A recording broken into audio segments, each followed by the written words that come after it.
بسم اللہ الرحمن الرحیم کاشان بصیرت کے یوٹیوب چینل کے اوپر کتاب مذہب اہل بیت علیہم السلام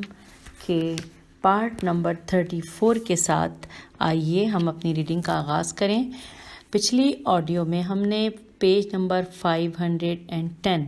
اس کے 2 پیراگراف پڑھ لیے تھے، اور جو پیراگراف پہلا پڑھا تھا میں ایک دفعہ تھوڑا سا اس کو ریپیٹ کر دیتی ہوں اور اس کے بعد ہم آگے چلیں گے کیونکہ پیج یہی ہے۔ اس میں تھا کہ ان کے بعد حاضرین میں جو ہم خیال افراد موجود تھے انہوں نے حضرت عمر کی ہم نوائی کی۔ آپ ابن عباس کا یہ فقرہ پہلی حدیث میں سن چکے ہیں کہ ان بریکٹ کہ گھر میں جو لوگ موجود تھے آپس میں تکرار کرنے لگے۔ بعض کہتے تھے کہ رسول صلی اللہ علیہ وآلہ وسلم کے پاس قلم دوات لا دو تاکہ رسول صلی اللہ علیہ وآلہ وسلم یہ نوشتہ لکھ جائیں کہ اس کے بعد تم کبھی گمراہ نہ ہو، اور بعض حضرت عمر کی موافقت کر رہے تھے، اور انورٹڈ کاما کلوز۔ تو یہاں تک میرے خیال سے ہم نے پچھلی آڈیو اس میں پڑھ لیا تھا، اور کیا کر رہے ہیں جی ہم کیا کر رہے تھے یہ پڑھ لیا تھا، اور اب ہم اس سے آگے چلتے ہیں۔ پیج نمبر 510 ہے، اور میں یہ بھی بتا دوں کہ ہم اس وقت جواب مکتوب پڑھ رہے ہیں، اور مکتوب نمبر 43 کا جواب مکتوب ہم پڑھ رہے ہیں۔ تو اب ہم پیج نمبر 510 پہ آج کی ریڈنگ کا آغاز اس طرح کریں گے کہ یہ لکھا ہے کہ یعنی وہ بھی یہی کہہ رہے تھے کہ رسول صلی اللہ علیہ وآلہ وسلم نعوذ باللہ ہذیان بک رہے ہیں۔ ایک دوسری روایت میں ہے جو طبرانی نے اوسط میں حضرت عمر سے روایت کی ہے، اس کے بارے میں حاشیے میں لکھا ہے کنز الاعمال جلد نمبر 2 صفحہ نمبر 138۔ جی اچھا، روایت میں کیا لکھا ہے؟ حضرت عمر فرماتے تھے کہ انورٹڈ کاما کہ جب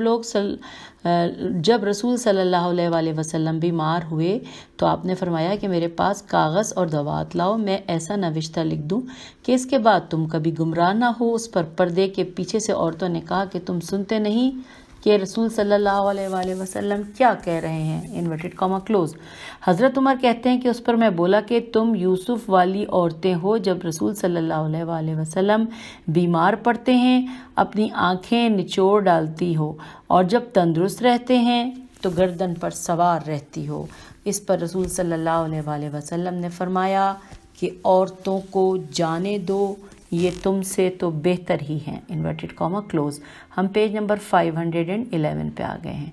لکھا ہے آپ ملاحظہ فرماتے ہیں کہ یہاں صحابہ نے ارشاد پیغمبر صلی اللہ علیہ وآلہ وسلم کو نہیں مانا۔ اگر مانے ہوتے تو گمراہی سے ہمیشہ کے لیے محفوظ ہو جاتے۔ کاش صحابہ یہی کرتے کہ رسول صلی اللہ علیہ وآلہ وسلم کی بات ٹال جاتے، نہ مانتے، لیکن رسول صلی اللہ علیہ وآلہ وسلم کو یہ سوکھا جواب تو نہ دیتے کہ اب ترجمہ پڑھ رہی ہوں کہ ہمارے لیے کتاب خدا کافی ہے۔ اس فقرے سے تو دھوکہ ہوتا ہے کہ معاذ اللہ جیسے رسول صلی اللہ علیہ وآلہ وسلم جانتے ہی نہ تھے کہ کتاب خدا مسلمانوں کے لیے کیا حیثیت رکھتی ہے، سوال یہ نشان، یا معاذ اللہ یہ صحابہ کتاب خدا کے خواص و فوائد رسول صلی اللہ علیہ وآلہ وسلم سے زیادہ جانتے ہیں، اس کے رموز و اسرار سے زیادہ واقف ہیں۔ کاش اس پر ہی اکتفا کر لیتے، اسی حد پر آ کر باز رہ جاتے، صرف یہی کہ کتاب خدا ہمیں کافی ہے۔ یہ کہہ کر رسول صلی اللہ علیہ وآلہ وسلم ہذیان بک رہے ہیں، رسول صلی اللہ علیہ وآلہ وسلم کو صدمہ ناگہانی تو نہ پہنچاتے۔ رسول صلی اللہ علیہ وآلہ وسلم جس گھڑی کے مہمان تھے آپ کا دم واپسی تھا، ایسی حالت میں یہ ایذا رسانی کہاں تک مناسب تھی، سوالیہ نشان۔ کیسی بات کہہ کر رسول صلی اللہ علیہ وآلہ وسلم کو رخصت کر رہے تھے، اور گویا معلوم ہوتا ہے کہ اب یہ بریکٹ میں ہے کہ جس طرح انہوں نے کتاب خدا کو کافی سمجھتے ہوئے رسول صلی اللہ علیہ وآلہ وسلم کے ارشاد کو ٹھکرا دیا، اسی طرح انہوں نے کتاب خدا کا ببانگ دہل یہ اعلان بھی نہیں سنا کہ رسول صلی اللہ علیہ وآلہ وسلم جو کچھ تمہیں دے دیں اس کو لے لو، اور جسے منع کریں اس سے باز رہو، اور ان کے یہ کہنے سے رسول اللہ صلی اللہ علیہ وآلہ وسلم نعوذ باللہ زیان بک رہے ہیں۔ یہ بھی پتہ چلتا ہے کہ انہوں نے خدا کا یہ ارشاد بھی نہیں پڑھا کہ جس میں ترجمہ پڑھ رہی ہوں پیج نمبر 512 پر، کہ بے شک یہ قرآن ایک معزز فرشتہ جبرائیل کی زبان کا پیغام ہے جو بڑا قوی عرش کے مالک کی بارگاہ میں بلند مرتبہ ہے، وہاں سب فرشتوں کا سردار و امانتدار ہے، اور مکے والوں تمہارے ساتھی محمد صلی اللہ علیہ وآلہ وسلم دیوانے نہیں ہیں، اور یہاں انورٹڈ کاما کلوز، نیز یہ ارشاد الہی، اب اس کا ترجمہ ہے انورٹڈ کاما، بے شک یہ قرآن ایک معزز فرشتے کا لایا ہوا پیغام ہے، اور یہ کسی شاعر کی تک بندی نہیں، تم لوگ تو بہت کم ایمان لاتے ہو، نہ کسی کاہن کی خیالی بات ہے، تم لوگ تو بہت کم غور کرتے ہو، سارے جہان کے پروردگار کا نازل کیا ہوا کلام ہے، انورٹڈ کاما کلوز، نیز ارشاد الہی، ترجمہ، تمہارے رفیق محمد صلی اللہ علیہ وآلہ وسلم نہ گمراہ ہوئے نہ بہکے، اور وہ تو اپنے نفسانی خواہش سے کچھ بولتے ہی نہیں، یہ تو بس وہی ہے جو بھیجی جاتی ہے، ان کو بڑی طاقت والے نے تعلیم دی ہے، inverted comma close, page number 513۔ نیز اسی طرح کی اور دوسری واضح اور روشن آیتیں کلام مجید کی جن میں صاف صاف تصریح ہے کہ ہر محمل و بیہودہ بات کہنے سے رسول صلی اللہ علیہ وآلہ وسلم پاک و پاکیزہ ہیں جیسے انہوں نے کبھی پڑھی ہی نہیں۔ علاوہ اس کے خود تنہا اور فقط عقل بھی رسول صلی اللہ علیہ وآلہ وسلم سے محمل اور بیہودہ باتوں کا صادر ہونا محال و ناممکن سمجھتی ہے، لیکن اصل بات تو یہ ہے کہ صحابہ اچھی طرح جانتے تھے کہ رسول صلی اللہ علیہ وآلہ وسلم خلافت کی بات کو اب اور پکی کر دینا چاہتے ہیں۔ آپ نے ابھی تک حضرت علی علیہ السلام کے خلیفہ و جانشین ہونے کے متعلق جتنے اعلانات کیے ہیں ان کی مزید تاکید مقصود ہے، لہٰذا ایسی بات کہہ کر رسول صلی اللہ علیہ وآلہ وسلم کی بات ہی کاٹ دی جیسا کہ خود حضرت عمر نے اپنی زبان سے اس کا اقرار و اعتراف کیا ہے۔ اس موقع پر جب ان میں اور عبداللہ بن عباس کے درمیان خلافت کے مسئلے پر گفتگو چھڑ گئی تھی، اب اس کو بریکٹ وہ حاشیے میں پڑھنا ہے، وہاں لکھا ہے شرح نہج البلاغہ ابن ابی الحدید معتزلی جلد نمبر 3 صفحہ نمبر 140۔ چلیے واپس حاشیے سے صفحے پر لکھا ہے کہ اگر آپ گفتگو چھڑ گئی تھی، اگر آپ رسول صلی اللہ علیہ وآلہ وسلم کے اس قول پر کہ انورٹڈ کاما میرے پاس قلم و دوات لاؤ تاکہ میں ایسا نوشتہ لکھ جاؤں کہ اس کے بعد ہرگز تم گمراہ نہ ہو، انورٹڈ کاما کلوز، اور حدیث ثقلین میں رسول صلی اللہ علیہ وآلہ وسلم کے اس فقرے پر کہ میں تم میں ایسی چیزیں چھوڑے جاتا ہوں کہ اگر تم ان سے متمسک رہو تو کبھی گمراہ نہ ہو، ایک کتاب، ایک خدا، دوسرے میری اطرت، انورٹڈ کاما کلوز۔ ان دو فقروں پر آپ نظر کریں تو آپ پر یہ حقیقت منکشف ہوگی کہ دونوں حدیثوں میں رسول اکرم صلی اللہ علیہ وآلہ وسلم کا مقصود ایک ہی ہے، ایک ہی مفہوم کو دونوں حدیثوں میں آپ نے بیان کیا ہے، پیج نمبر 514۔ اب اس پہ ہیڈنگ ہے پیغمبر صلی اللہ علیہ وآلہ وسلم نے زبردستی نوشتہ لکھ کر کیوں نہیں ڈالا، سوالیہ نشان۔ آئیے پڑھتے ہیں، لکھا ہے اور یہ کہ رسول صلی اللہ علیہ وآلہ وسلم نے حالت مرض میں کاغذ و دوات جو مانگا تھا وہ اسی لیے تاکہ حدیث ثقلین میں جو چیز امت کے لیے واجب بتائی تھی اس کی تفصیل تحریر فرما دیں، تحریری طور پر لکھ دیں۔ اب رہ گئی یہ بات کہ رسول صلی اللہ علیہ وآلہ وسلم نے ان لوگوں کے اختلافات کی پرواہ نہ کرتے ہوئے نوشتہ لکھ کر کیوں نہیں دیا، لکھنے کا ارادہ کیوں ملتوی کر دیا، سوالیہ نشان۔ اس کا سبب وہی فقرہ تھا حضرت عمر اور ان کے ہوا خواہوں کا جسے بول کر ان لوگوں نے رسول صلی اللہ علیہ وآلہ وسلم کو دکھ پہنچایا تھا۔ یہی فقرہ سن کر رسول اکرم صلی اللہ علیہ وآلہ وسلم نے ارادہ بدل دیا، نہ لکھا وہ نوشتہ، کیونکہ اتنے سخت جملے کے بعد نوشتہ لکھنے کا کوئی فائدہ ہی نہ تھا۔ سوائے اس کے کہ اور فتنہ و فساد برپا ہوتا اور اختلافات اور بڑھتے۔ رسول اکرم صلی اللہ علیہ وآلہ وسلم کے لکھنے کا کوئی فائدہ ہی نہ ہوتا، کیونکہ اب اگر رسول صلی اللہ علیہ وآلہ وسلم لکھتے بھی تو آپ کے نوشتے کے متعلق لوگ کہتے کہ اس نوشتے میں بھی تو رسول صلی اللہ علیہ وآلہ وسلم نے ہذیان ہی تحریر فرمایا ہے، نعوذ باللہ۔ جس طرح یہ کہنے پر کہ میرے پاس دوا تک کاغذ لاؤ، میں ایسا نوشتہ لکھ جاؤں کہ اس کے بعد پھر کبھی گمراہ نہ ہو، تو لوگ جھگڑنے لگے، ان میں تکرار ہونے لگی، اور رسول صلی اللہ علیہ وآلہ وسلم کی آنکھوں کے سامنے خوب شور و غل مچا، اور رسول صلی اللہ علیہ وآلہ وسلم اس وقت کچھ نہ کر سکے، صرف اتنا کہہ کر خاموش ہو گئے کہ میرے پاس سے اٹھ جاؤ۔ اور اگر رسول صلی اللہ علیہ وآلہ وسلم بھی اڑ جاتے اپنی بات پر، نوشتہ لکھ کر رہتے، تو انہیں اور بے ضد ہو جاتی اور زیادہ سختی سے کہتے کہ رسول صلی اللہ علیہ وآلہ وسلم نے جو کچھ لکھا وہ نعوذ باللہ ہذیان ہے، اور ان کے چٹے بٹے رسول صلی اللہ علیہ وآلہ وسلم کے لکھے ہوئے کو ہذیان ثابت کرنے میں ایڑی چوٹی کا زور لگا دیتے۔ صفحہ نمبر 515۔ اپنی کتابوں میں لکھتے ہیں، تاریخوں میں بیان کرتے ہیں، حضرت غرض رسول صلی اللہ علیہ وآلہ وسلم کے نوشتے کی دھجیاں اڑا دیتے تاکہ اس سے کوئی کام نہ لے سکے۔ تو اسی وجہ سے حکیم اسلام کی حکمت بالغہ نے چاہا کہ اب نوشتے کا ارادہ ہی ترک کر دیا جائے، تاکہ رسول صلی اللہ علیہ وآلہ وسلم کے منہ آنے والے اور ان کے حوالی موالی آپ کی نبوت میں طعن کا دروازہ نہ کھول دیں، خدا کی پناہ۔ اور رسول صلی اللہ علیہ وآلہ وسلم یہ جانتے تھے کہ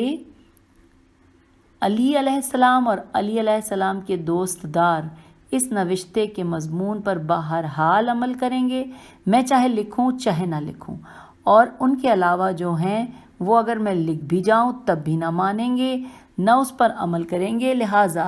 ان حالات میں حکمت کا تقاضا یہی تھا کہ آپ اس کا خیال ترک کر دیں، کیونکہ سوال کاغذ و دوات پر ایسا جان کا جواب پانے کے بعد بھی نوشتہ لکھنے کا کوئی اثر ہی پیدا نہ ہوگا سوا فتنہ و فساد کے۔ اور یوں یہ جواب مکتوب ختم ہوا، کیونکہ اس کے آخر میں لکھا ہے شین۔ اور اب ہم پہنچ گئے ہیں صفحہ نمبر 516 پہ، اور مکتوب نمبر 44 ہم پڑھنے جا رہے ہیں، آغاز کر رہے ہیں۔ ماشاءاللہ ہم بہت تیزی سے کتاب کے آخری مراحل میں پہنچ رہے ہیں۔ سامعین، آپ کو بھی میں بہت ہی مبارکباد پیش کرتی ہوں کہ آپ بہت تسلی اور تحمل کے ساتھ کتاب میرے ساتھ پڑھ رہے ہیں، سن رہے ہیں، اور میں اپنے آپ کو بھی شاباش دیتی ہوں جناب کہ میں بھی بڑے تحمل کے ساتھ اور مزے لے کر اتنی اچھی سی کتاب مل کر پڑھ رہی ہیں۔ چلیں جی، مکتوب نمبر 44 واقع کرتاس پر عذر و معذرت، یہ ہے ہیڈنگ۔ شاید حضرت صلی اللہ علیہ وآلہ وسلم نے جس وقت قلم و دوات لانے کا حکم دیا تھا، آپ کوئی چیز لکھنا چاہتے ہی نہ تھے، بلکہ آپ محض آزمانا چاہتے تھے، اور کچھ مقصود نہ تھا، اور صحابہ کی سمجھ میں یہ بات نہ آئی، مگر حضرت عمر سمجھ گئے کہ رسول صلی اللہ علیہ وآلہ وسلم در حقیقت ہم لوگوں کو جانچنا چاہتے ہیں، لہٰذا انہوں نے قلم و دوات لانے سے صحابہ کو روک دیا۔ لہٰذا اس بنا پر حضرت عمر کی ممانعت من جملہ آپ کی توفیقات ربانیہ کے سمجھنا چاہیے اور آپ کی مخصوص کرامات سے شمار کرنا چاہیے۔ بعض علماء اعلام الف عین لام الف میم نے یہی جواب دیا ہے، لیکن انصاف یہ ہے کہ رسول اکرم صلی اللہ علیہ وآلہ وسلم کا فرمانا تھا، 517 پیج پر آگئے، فرمانا تھا انورٹڈ کاما میں ہے کہ میرے بعد کبھی گمراہ نہ ہوگے، یہ انورٹڈ کاما کلوز۔ اس جواب کو بننے نہیں دیتا، اچھا، کیونکہ یہ فقرہ حکم پیغمبر صلی اللہ علیہ وآلہ وسلم کا دوسرا جواب ہے۔ مطلب یہ کہ اگر تم کاغذ و دوات لاؤ گے اور میں تمہارے لیے وہ نوشتہ لکھ دوں گا تو اس کے بعد تم گمراہ نہ ہو سکو گے، اور یہ امر مخفی نہیں کہ اس قسم کی خبر بیان کرنا محض امتحان و اختیار کے لیے یہ کھلا ہوا جھوٹ ہے جس سے کلام انبیاء کا پاک ہونا واجب و لازم ہے، خاص کر اس موقع پر جہاں قلم و دوات کا لانا بہتر تھا بنسبت نہ لانے کے۔ علاوہ اس کے یہ جواب اور بھی کئی وجہوں سے محل تعامل ہے، لہٰذا یہ جواب تو صحیح نہیں، کچھ اور عذر پیش کرنا چاہیے۔ زیادہ سے زیادہ جواب میں یہ کہا جا سکتا ہے کہ رسول اکرم صلی اللہ علیہ وآلہ وسلم نے کاغذ و دوات لانے کا جو حکم دیا تو یہ حکم انتہائی ضروری اور لازمی نہ تھا، اس کے متعلق مزید وضاحت چاہی ہی نہ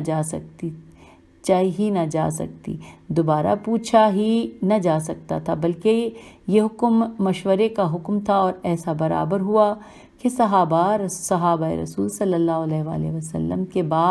کے بعض احکام میں دوبارہ پوچھ لیا کرتے تھے، مزید استصواب کیا کرتے تھے، خصوصاً حضرت عمر تو اور زیادہ، کیونکہ انہیں اپنے متعلق یہ یقین تھا کہ وہ مصالح و بہتری پہچاننے میں موقف للصواب ہیں۔ میرا ظن و تخمین غلط نہیں ہوتا، خدا کی جانب سے ان پر الہام بھی ہوا کرتا تھا۔ حضرت عمر نے چاہا کہ رسول اکرم صلی اللہ علیہ وآلہ وسلم کو زحمت نہ اٹھانی پڑے، کیونکہ رسول صلی اللہ علیہ وآلہ وسلم پہلے ہی بہت سے تعب میں تھے، اگر لکھنے کے لیے اٹھتے بیٹھتے تو تعب اور زیادہ بڑھ جاتا، اس لیے آپ نے یہ فقرہ کہا۔ آپ کی رائے یہ تھی کہ دوات کاغذ نہ لانا ہی بہتر ہے۔ حضرت عمر یہ بھی ڈرتے تھے کہ رسول اکرم صلی اللہ علیہ وآلہ وسلم کہیں ایسی باتیں نہ لکھ ڈالیں جو کرنے سے لوگ عاجز رہیں، رسول اکرم صلی اللہ علیہ وآلہ وسلم کے لکھنے کو پورا نہ کر سکیں، پیج 518، اور اس سبب سے مستحق عقوبت ٹھہریں، کیونکہ رسول صلی اللہ علیہ وآلہ وسلم جو کچھ لکھ جاتے وہ تو بہرحال منصوص اور قطعی ہوتا،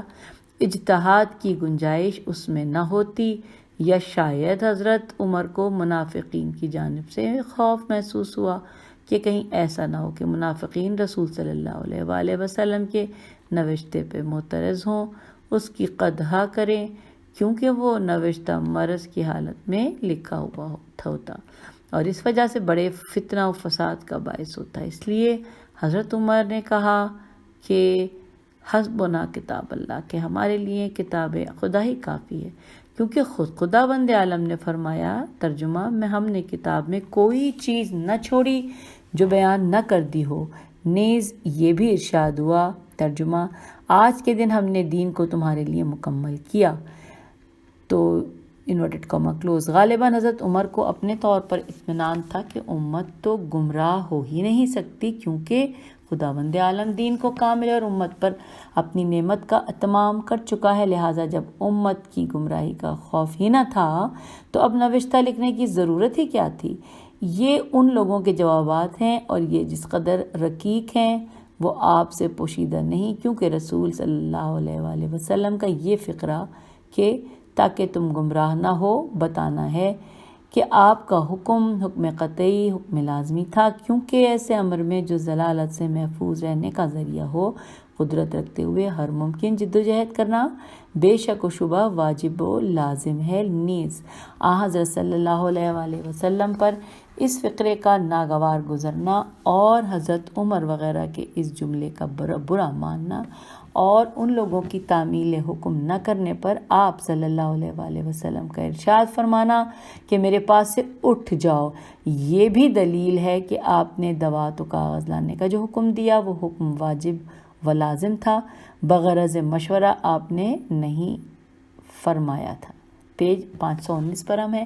اگر کوئی کہے کہ نوشتہ لکھنا اگر ایسا ہی واجب و لازم تھا تو محض چند لمحوں کی مخالفت سے آپ نے نوشتہ لکھنے کا ارادہ ترک کیوں کر دیا؟ جس طرح کافرین آپ کی تبلیغ اسلام کے مخالف تھے مگر پھر بھی آپ تبلیغ سے باز نہ رہے، اسی طرح اگر کچھ لوگ کاغذ و دوات لانے کے مخالف تھے تو آپ نے ان کی ممانعت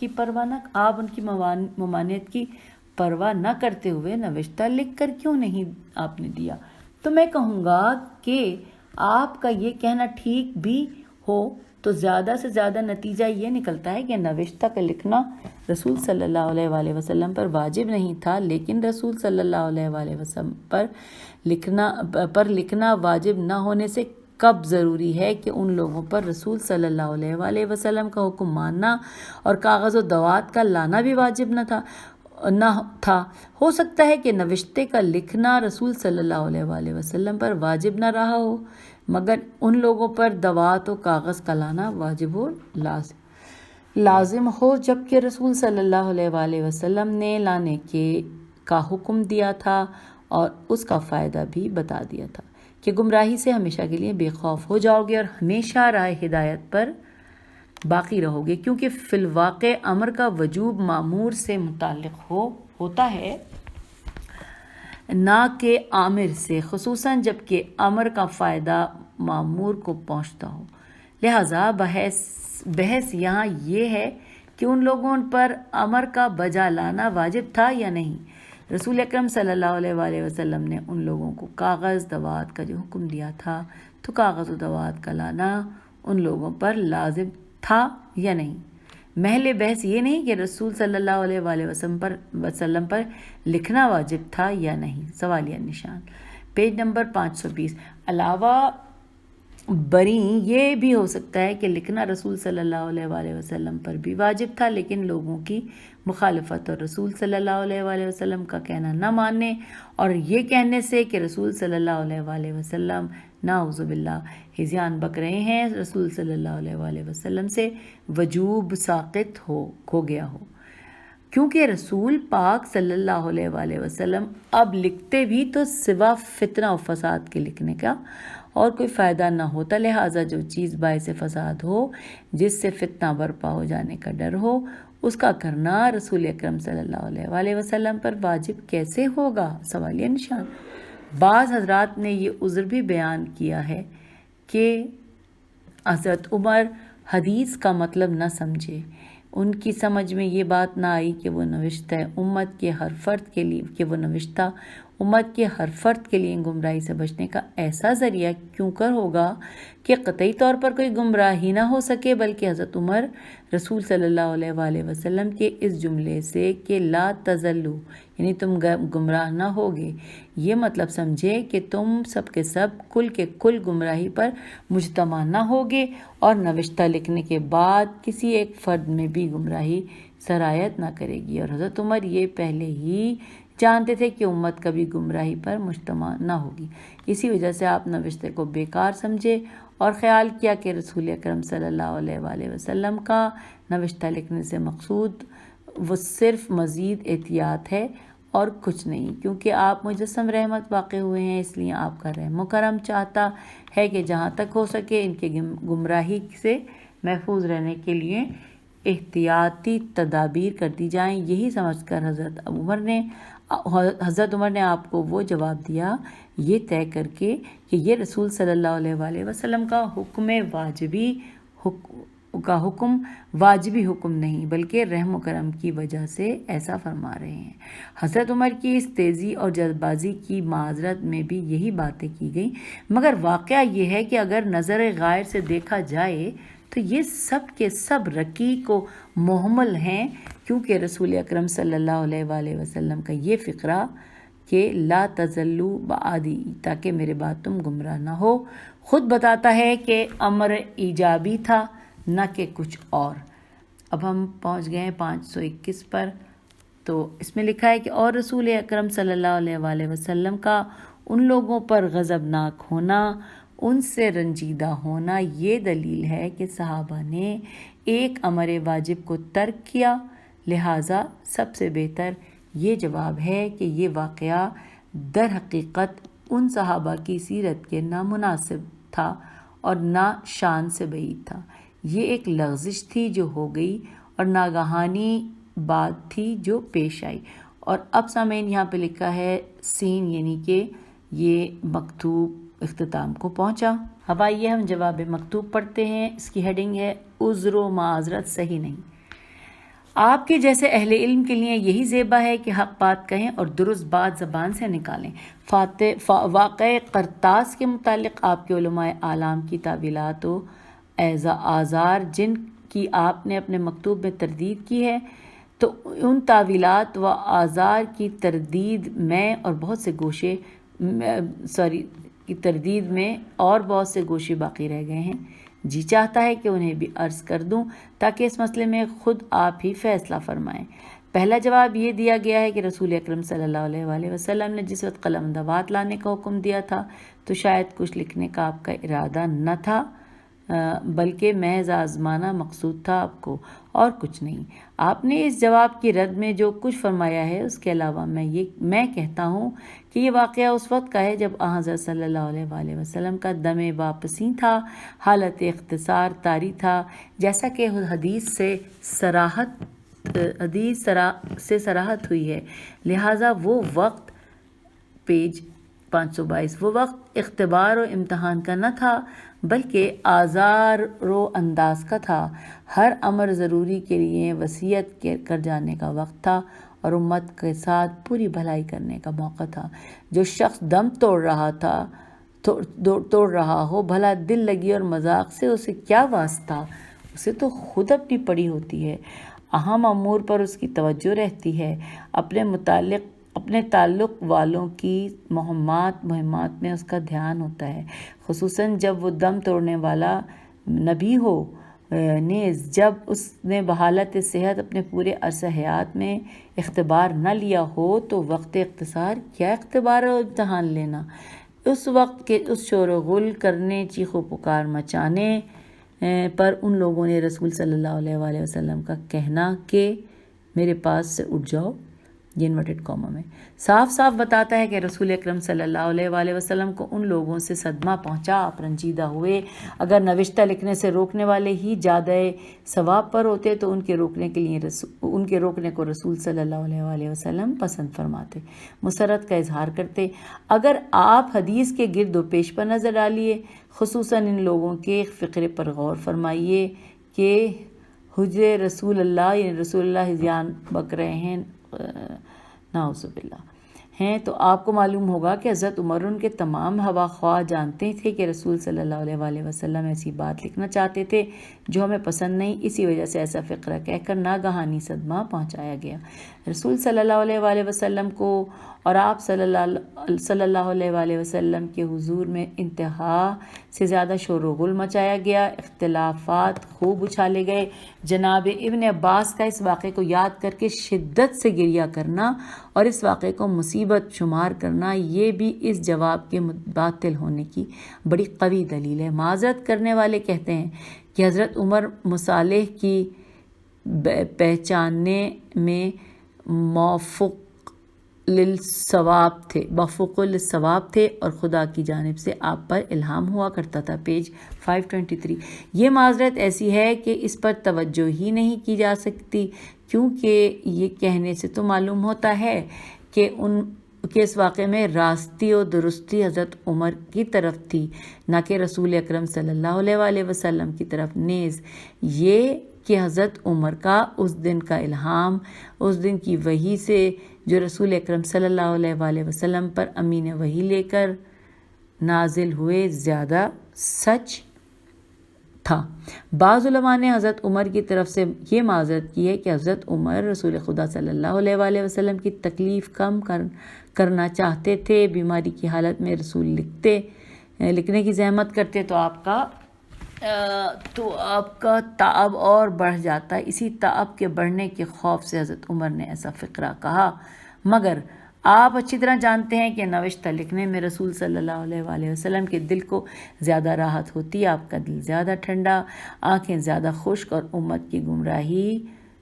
سے آپ زیادہ بے خوف ہو جاتے۔ رسول صلی اللہ علیہ وآلہ وسلم قلم و دوات کے متعلق بھی کسی کو حضرت کی تجویز کے خلاف قدم اٹھانا صحیح نہ تھا۔ عربی میں لکھا ہے، ترجمہ لکھا ہے کہ ان بریکٹ کے انورٹڈ کاما، کہ جب خدا رسول کسی بات کا فیصلہ کر لیں تو پھر مومن مرد یا مومن عورت کو اس بات کے پسند ناپسند کی گنجائش نہیں۔